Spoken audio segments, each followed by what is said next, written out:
Listen up, all fight fans and fitness junkies. You've been listening to me talk about Jocko Fuel for a while now, and if you've been waiting, the wait is over. This August, you can score a massive 30% off on all of Jocko Fuel's top-tier supplements. That's right, 30% off. Jocko Fuel is loaded with all of the good stuff and none of the bad. We're talking no added sugar, no artificial sweeteners, and absolutely no gray area or banned substances. Just pure, clean fuel to power your performances. And guys, I really want you to try some of my favorites like Jocko Go and Jocko Hydrate. This deal is only going to be available for the month of August. So use code Chael30 or go to JockoFuel.com. Don't wait. Fuel up with Jocko Fuel and crush your goals. Guys, click on the link below to make it happen. Volkanovski, guys, what do we do now? What do we do now? Because we have a say in it. Not only can we influence the markets, he's listening. Right? He wants big fights. He's saying that he wants championship matches. And that would be the psychology of somebody as great as Volk. He's not going to be able to see any other way.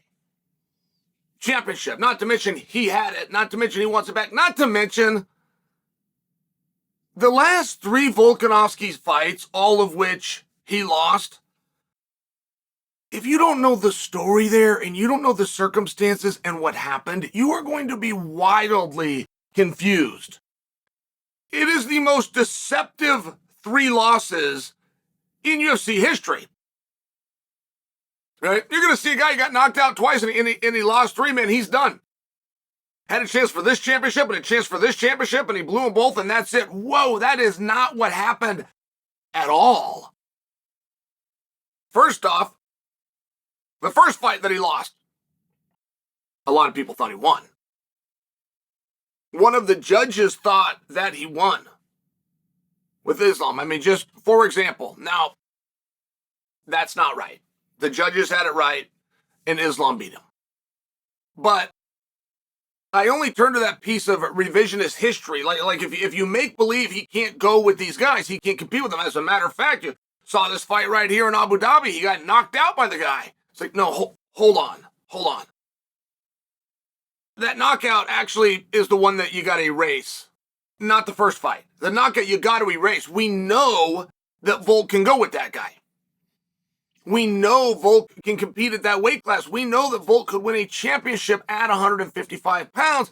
And it's not like we need a whole bunch of caveats, right? There's a ton of guys that could be world champion and that if just doesn't happen. That if isn't very realistic. But what does Volk need based on the evidence we have? Not on liking Volkanovski, not being unbiased or trying to show respect to him, just on the evidence that we have. What does Volk need to beat Islam? What does Volk need to be the champion of the world at 155 pounds? Well, a training camp. Yeah, training camp. Now, in that training camp, there was a couple of moving parts. And first and foremost was a changing of his physiology. Volk did not make a big enough deal about changing in his eating habits because it's fascinating.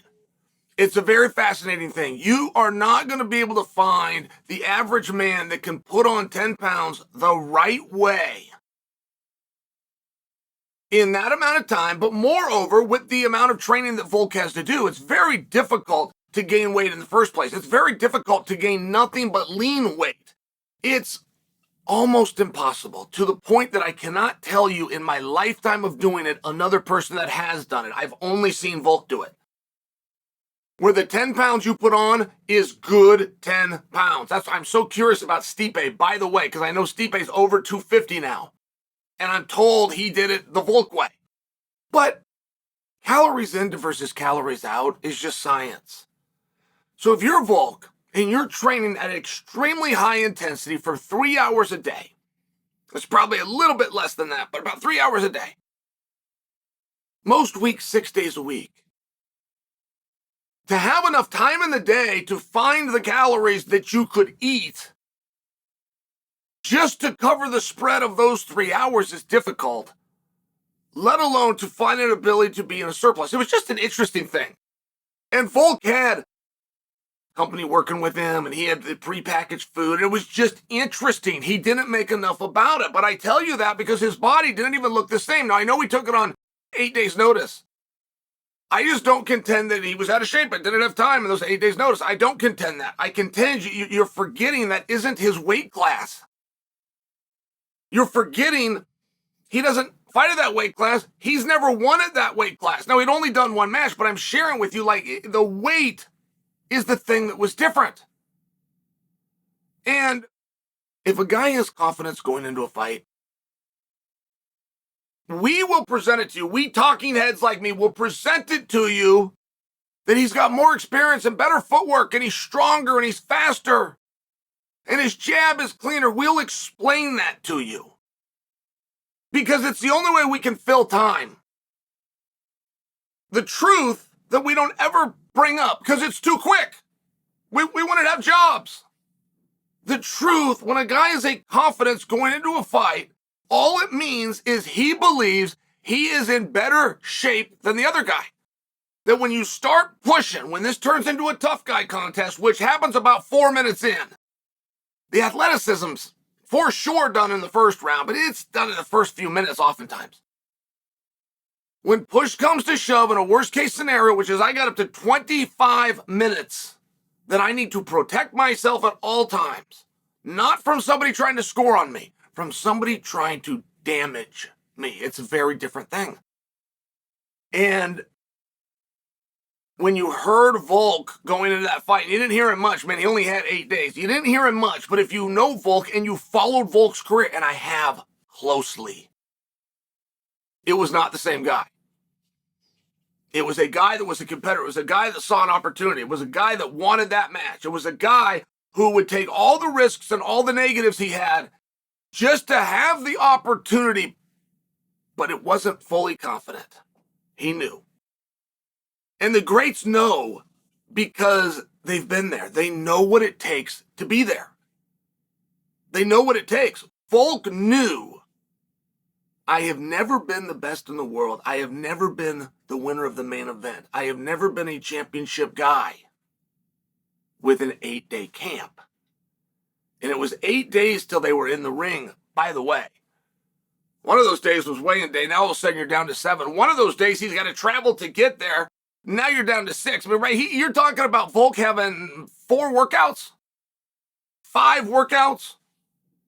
A minimum of one of those was on a treadmill at the hotel. I mean, I'm just sharing, like, there's reasons that he would have been apprehensive. And that's what gets you knocked out. Again, people would love to tell you that once a guy gets knocked out, his chin goes and he's never the same.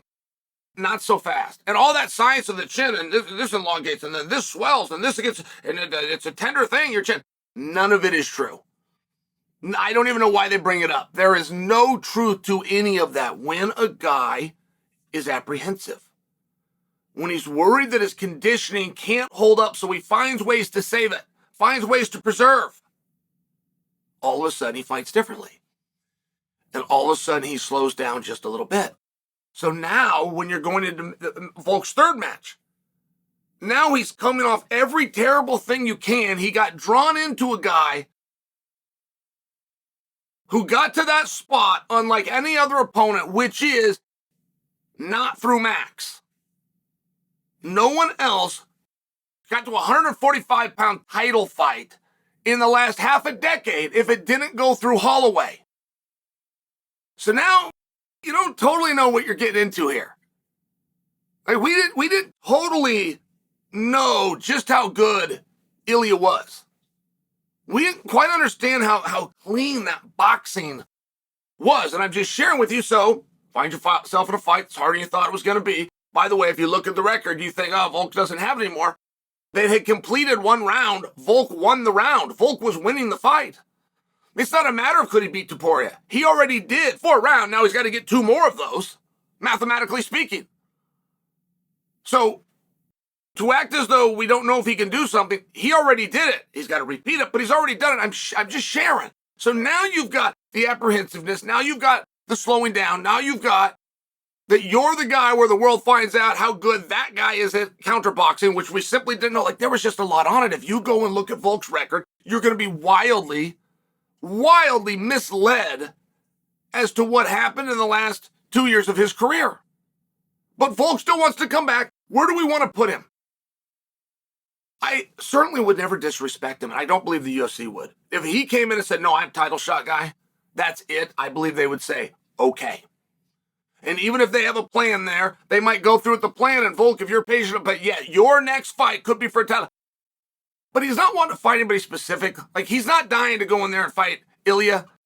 He's not dying to go in there and fight Maxi. He just wants the title back. And that is a different motivation. I won't question it. Each guy takes to the beat of a different drum. I'm speaking for me as a fan. I would rather a match, a specific match. You want to know what I want for Volk? And I don't want to just come off this championship idea because he deserves it. I don't question that in the least. I want him at 55. And I don't want to talk about titles right now. I want to see an awesome match. I want to see Volk and Charles Oliveira at 155 pounds. There. I started this piece 10 minutes and 12 seconds ago asking you guys, what would you like to see for Volk next? I want to hear from you. Leave me a comment. I read them all. But I'll go first. I want to see Volk at 155 pounds where I know that all of his training and effort is going into the event. Not into making the weight. Small detail, but it matters to me. Taking on Charles, who used to be at 145 and is doing the same thing, going at 55. Used to be champion, he's doing the same thing. He's trying to pursue it. There's a lot of risk on that fight. And that's the one that I want to see. I also think outcome-wise, I think you land in a higher spot, whether you beat Charles or you don't beat Charles. You go into a championship spot and you get beat, that will never return. That hope and dream is gone forever. Forever. There's not a 36-year-old that is returning to even be given the opportunity. It's to the point where unless you want to be a gatekeeper of some regard, here's your walking papers. It would be that severe in a title fight, and that just would not be the case at 155 versus Charles. Argue with me if you will, but I'm going to start us off there. Volk versus Oliveira. What do you think?